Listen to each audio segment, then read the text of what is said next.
Hello, it is time for another video. This time it will be a Europe in Crisis test review video.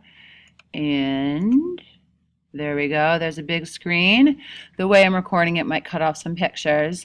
So it's time for you to have a writing utensil. It's time for you to have a piece of lined paper. And it's time to write down 10 or more facts for the video that will help review Europe in Crisis, which in 2016 is Unit 7. Shiver me timbers. All right. So the first topic is, how did that Black Death reach Europe? So think about it for a second. Think. If you thought trade routes, you are right. That said yes. It's my yes button. Well, yes. All right. So trade routes coming from Asia that the Mongols were a part of brought the plague to Europe.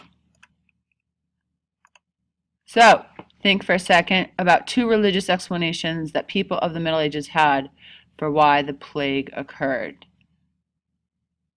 Put on your invisible thinking cap, and hopefully you thought of God punishing them for their sins and Jews supposedly poisoning the wells. Now remember, the video we watched said Jews were dying in equal numbers to Christians, so that was a far-fetched idea. They're using Jews as scapegoats, and this is an example of anti-Semitism.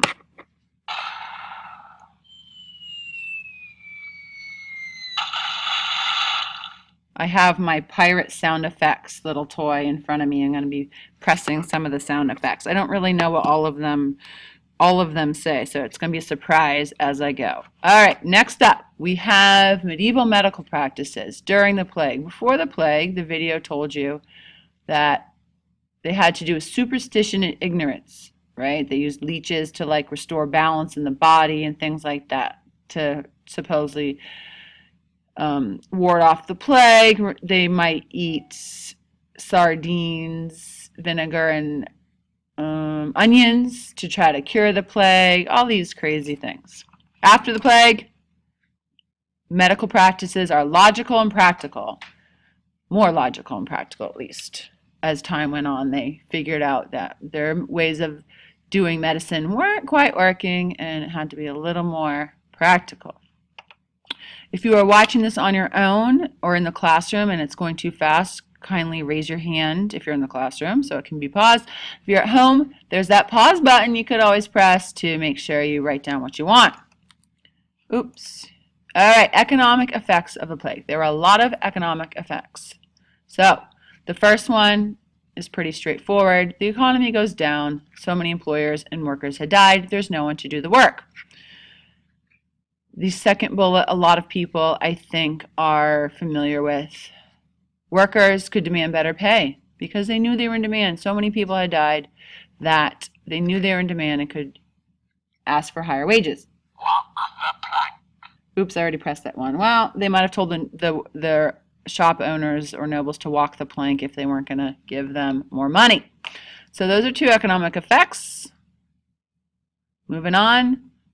Shop owners had to raise prices to keep up with high labor costs because the workers were asking for so much money. Labor costs are what you pay your workers.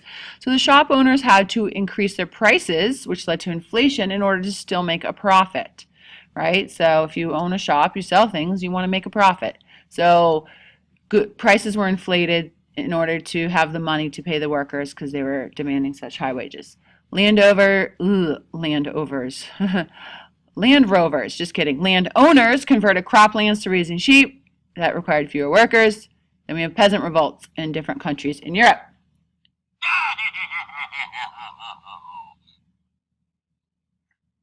So here are some important economic effects of the plague. After the plague, what was life like? Well, nobles had a sweet life before the plague, and they wanted life to be the same way. They were towards the top of the social classes, and they want to stay there. However, I didn't include all the information I really wanted to on the slide. Basically, nobles wanted to return life to the way it had been before the plague, but peasants revolted because they were against this idea. Why would they want to go back to their lower class, bad lives if they didn't have to. So this led to peasant revolts because the nobles want to return life to the way it was before the plague. So how was the Black Death transmitted? Here we have a little diagram. It's a little cut off at the bottom on the bottom right, but I can explain it to you anyway. You have the infected rat. Oh, but apparently I wrote rate. Oops. Anyway, the infected rat got bit by, we have the infected rat. Then the flea bites the infected rat. Chomp, chomp, sucks the blood, gets the blood in its gut. The infected blood and the bacteria is in the flea. The flea is flying around looking for a human to bite, bites the human, and that's how the human gets the plague. So cut off on the bottom right is the word plague, and I apologize. Anyway, that's the deal of how the Black Death was transmitted. Infected rat gets bit by a flea. Flea then bites the human, gives the human the plague, and that's the story.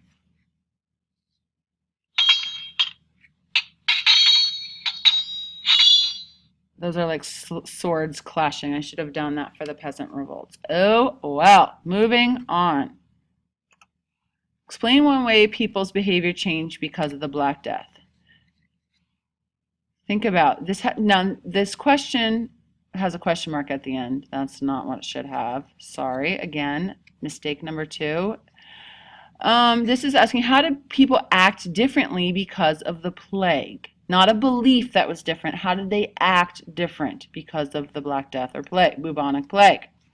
So, here are some examples. They went a little wild and crazy because they thought they'd be dying soon, so they did what they wanted. So, the picture I includes a wild hairstyle of my adorable, at least sometimes adorable when he's not bugging his brother and being a pain, 6-year-old. And he got a mohawk recently, and my husband sent me this picture because the barber was like doing his hair wild before he made the mohawk. Anyway, that's my son. Okay, European Christians persecuted and killed Jews because they thought they were causing the plague. Nobles fled the cities to go to their country estates, and people secluded themselves inside their houses in order to avoid the plague. I feel like there are other examples, but when I was making this PowerPoint, that's what I thought of, so that's what's in the PowerPoint. But the key thing is the behavior needs to be a way that people acted. So that's what that question is asking. Moving on again. All right, we're moving on to the 100 Years' War. So England and France were rivals before the 100 Years' War for the reason listed on the screen. Controlling trade and controlling the English Channel. And there's a nice little picture of the English Channel in between England and France. Pieces of 8. Pieces of 8. I don't know what this one says. Pieces of 8. Pieces of 8, or I don't know. It's a mystery.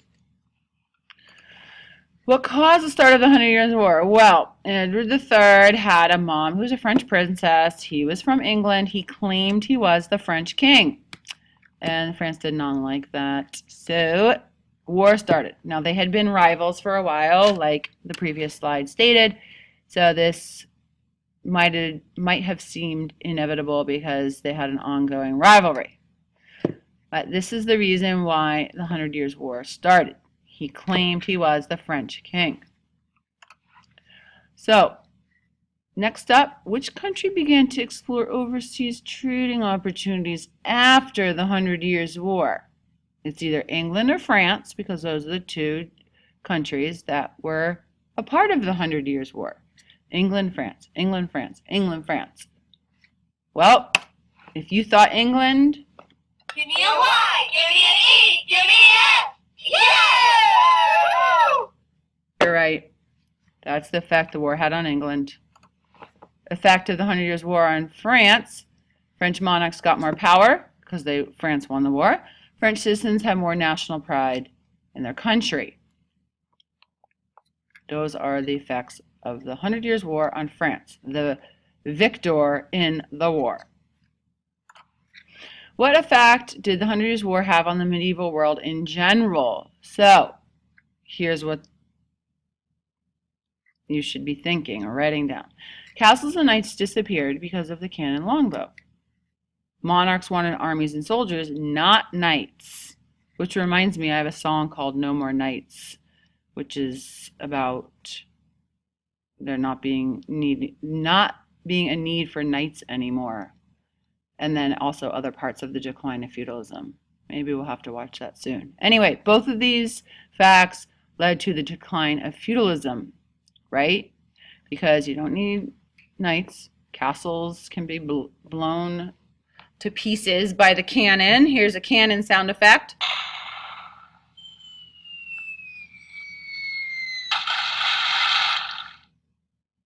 And monarchs wanted armies and soldiers, not knights. Which of the issues below led to an increase in the monarch's power? Let's see. Well, Magna Carta got cut off. It's not that. It would be in part A, you would want to think 100 Years' War. Because monarchs had the ability to issue taxes and raise armies. Part B, decrease in monarch's power would be Parliament, because you have a legislature making laws, not just the king doing everything. In Magna Carta, the king has to respect rights of citizens, consult the Great Council of Lords and Clergy for issuing special taxes, and you can't put someone in jail without charging them with a crime. Ahoy, me hearties! Okay, nobles want money for luxury goods and to get to the Holy Land as part of the Crusades. This led to peasants being tenant farmers.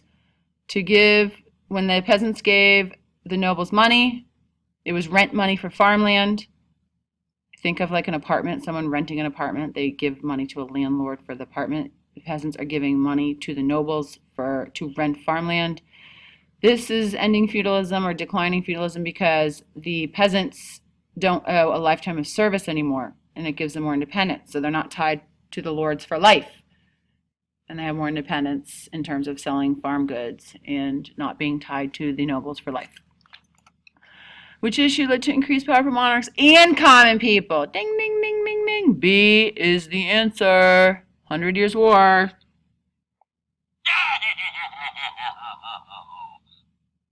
This is for both groups, monarchs and common people. Power goes up, 100 Years' War. How is the Black Death different for rich people and peasants? I kind of already talked about this. Rich people went to their homes, their other second homes in the countryside, so they did not die of the plague as much as the peasants who had to stay in the cities and who had nowhere to flee. So more peasants died than nobles, but the nobles did die. Remember Princess Joan in that video, she died. And all social classes died, but the peasants more so than other social classes. Which statement best describes when the decline of feudalism occurred? B is the choice there. It's not like a specific date. It is over time, over several centuries. It just kind of crumbles slowly.